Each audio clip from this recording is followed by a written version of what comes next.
दोस्तों, आज के ज़माने में रोबोट और एआई हमारी लाइफ का वो हिस्सा बन गए हैं जिसके बिना शायद हम लाइफ जीना इमेजिन ही नहीं कर सकते हैं, है ना?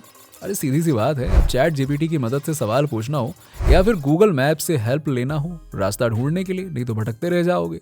और ब्रेकअप हो जाने के बाद दर्द भरे गाने सुनने के लिए एलेक्सा को कमांड देना हो कि भैया एलेक्सा कुछ ऐसे गाने बजाओ कि दर्द कम हो जाए, है ना? ये सारे काम आज हम एआई की मदद से बड़े ही आराम से कर सकते हैं। लेकिन बदलती टेक्नोलॉजी और ह्यूमन की उस पर डिपेंडेंसी को लेकर कई बार ऐसा भी कहा जाता है कि ये फ्यूचर के लिए काफी हार्मफुल भी है। तो आइए जानते हैं इसके सारे प्रो एंड कॉन से लेकर इसके पूरे वर्किंग और मेकिंग स्ट्रक्चर को। बने रहिएगा हमारे साथ इस वीडियो में एंड तक। दोस्तों, आपको बता दूं कि रोबोट आज की खोज नहीं है, बल्कि इसकी शुरुआत बहुत पहले से ही हो गई थी। आपको जानकर हैरानी होगी कि एंशियंट टाइम में ही कुछ बुद्धिस्ट स्कॉलर्स थे जिन्होंने 567 एडी के बीच में कुछ पत्थर और लोहे से एक ऑटोमेटिक मशीन बनाई थी जो खुद से ही पवित्र ग्रंथ पढ़ लिया करती थी। 4th सेंचुरी में आइजी नाम के फिलोसोफर और कई लोगों ने मिलकर ह्यूमनॉइड रोबोट को लेकर चर्चा की थी कि कुछ ऐसा बनाया जाए या लाया जाए दुनिया में जिससे इंसान का काम और भी आसान हो जाए। चीनी राजा मू के कहने पर शाही दरबार में एक बार एक आर्टिफिशियल इंसान को बनाकर पेश भी किया गया, लेकिन इसके बाद भी राजा मू गुस्सा हो गए। आखिर क्यों? दरअसल वो आर्टिफिशियल इंसान लड़कियों के साथ गलत बर्ताव करने लगा, जिस पे राजा को गुस्सा आ गया, और आना भी चाहिए, क्यों दोस्तों? खैर, उसके बाद शिल्पकार ने उसमें से ऑटोमेशन का पार्ट काट दिया। राजा को यह बात बड़ी अच्छी लगी कि क्या ऐसा भी हो सकता है कि अगर कुछ फंक्शंस को हटा दिया जाए तब भी वो काम करे। राजा इससे बड़ा खुश हुआ और इस चीज को ह्यूमन लाइफ से कंपेयर करने लगा। खैर, इसके बाद ये रिसर्च कभी रुकी नहीं और रोबोट्स पर बात होती रही, रिसर्च होते रहे और समय के साथ इसको और एडवांस तरीके से बनाया गया। आज कई देशों ने तो इसका इस्तेमाल करना भी शुरू कर दिया है। कई बार आप भी सोचते होंगे, काश ये रोबोट्स हमारे पास भी होते तो हमारा काम आसान हो जाता।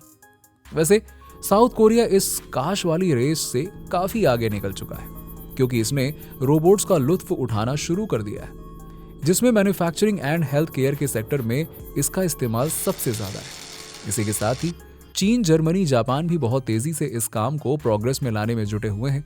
और सबसे मजेदार बात तो मैं आपको ये बता दूं कि according to research of world of robotics records 2022 के अकॉर्डिंग इंडिया इस रेस में 10th रैंक होल्ड करता है। तो आप कह सकते हैं कि इंडिया के लिए वाकई में ये प्राइड मोमेंट है। वैसे आपको बता दूं कि रोबोट बेशक एक मशीन है, लेकिन हर मशीन एक रोबोट नहीं है।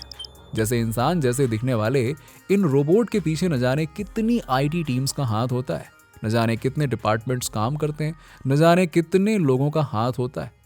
वैसे गूगल असिस्टेंट तो आप सबने चलाया ही होगा ना, गूगल सर्च इंजन भी आप सबने इस्तेमाल किया होगा, लेकिन ये उतना भी सिंपल नहीं होता है जितना हमें दिखाई देता है। बल्कि इस एआई के पीछे हार्डकोर प्रोग्रामिंग होती है। आर्टिफिशियल इंटेलिजेंस में सॉफ्टवेयर प्रोग्राम्स एंड प्रोफेसर्स बैठाए जाते हैं, कई सारी प्रोग्रामिंग की जाती है, लेकिन उनका काम बस आपके सवालों का जवाब देना होता है। लेकिन रोबोट्स को देखना और सुनना भी तो होता है, काम भी करना होता है ना। इसीलिए तो इसमें सेंसर्स का इस्तेमाल होता है। जैसे हमारे बॉडी के सेंसर्स हैं ब्रेन, वैसे ही रोबोट का भी सेंसर काम करता है। कुछ चीजें रोबोट और हम इंसानों में सिमिलर भी होती हैं, जैसे हमारे बॉडी पार्ट्स, उनका स्ट्रक्चर ऐसा बनाया जाता है जैसे किसी ह्यूमन का बॉडी स्ट्रक्चर बनाना।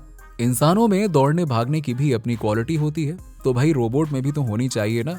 इसीलिए रोबोट्स मोटर्स, गियर्स, पिस्टन्स और व्हील्स पे चलने का काम करते हैं, ठीक हम इंसानों की तरह। अब भाई हर किसी को पावर ऑफ सोर्स चाहिए जिंदा रहने के लिए।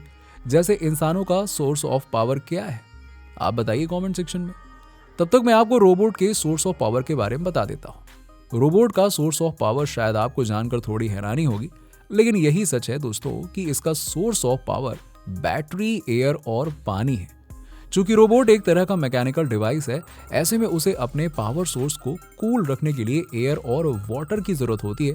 और इस तरह से एक सॉफ्टवेयर, ढेर सारे मैकेनिकल पार्ट्स, सेंसर्स और पावर सोर्स मिलकर ही आपस में एक रोबोट की मेकिंग को कंप्लीट करते हैं।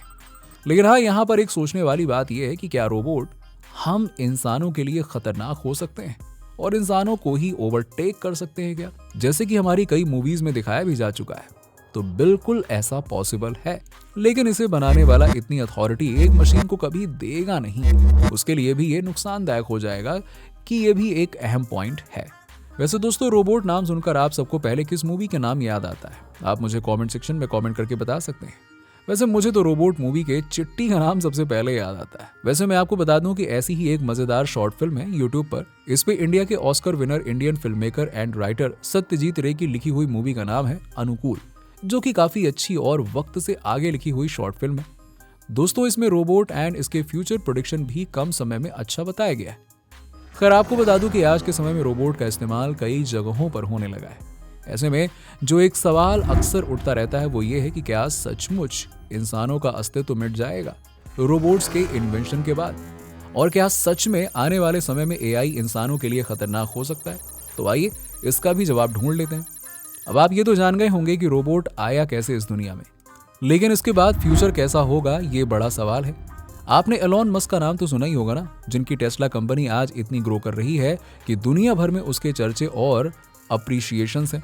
ब्रिटिश कंपनी के साथ जुड़कर टेस्ला ने एक नए रोबोट को बनाने का काम शुरू कर दिया है, जिसका नाम होगा नियो, जिसको हूबहू सिर्फ स्ट्रक्चर वाइज ही नहीं बल्कि इंसानों की तरह बातों पर रिएक्शन देने वाला, समझने वाला, ह्यूमन इमोशंस को समझने वाला ऐसा बनाया जा रहा है।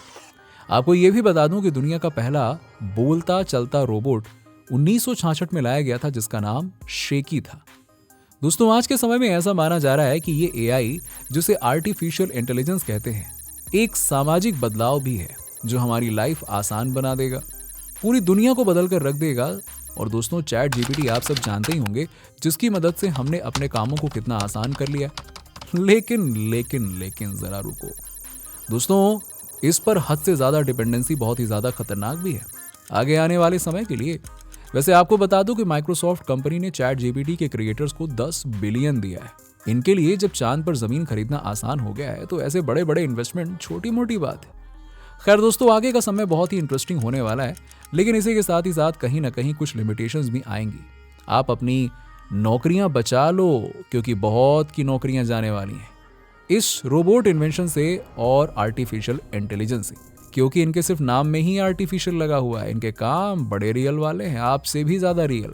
सबसे मजेदार बात तो यह है कि India is highest skill penetrating in AI, यानी कि इंडिया एआई स्किल को इंप्लीमेंट करने में सबसे तेज है, एआई को चलाने के मामले में, उसके इस्तेमाल के मामले में। और यह भी माना गया है कि जितना अच्छा स्किल्स एआई का इंडिया कर रहा है और कोई बाकी देश कर नहीं रहे।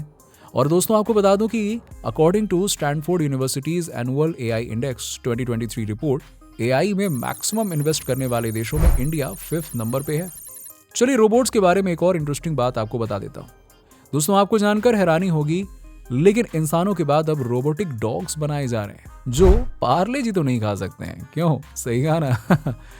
By the way, jokes apart, but friends, ये बहुत ही काम के डॉग्स होंगे। बेशक ये आर्टिफिशियल्स होंगे, मगर रोबोट्स तो होंगे ही होंगे, जिनका काम पब्लिक रेस्क्यू के लिए होगा, इंस्पेक्शन के लिए होगा।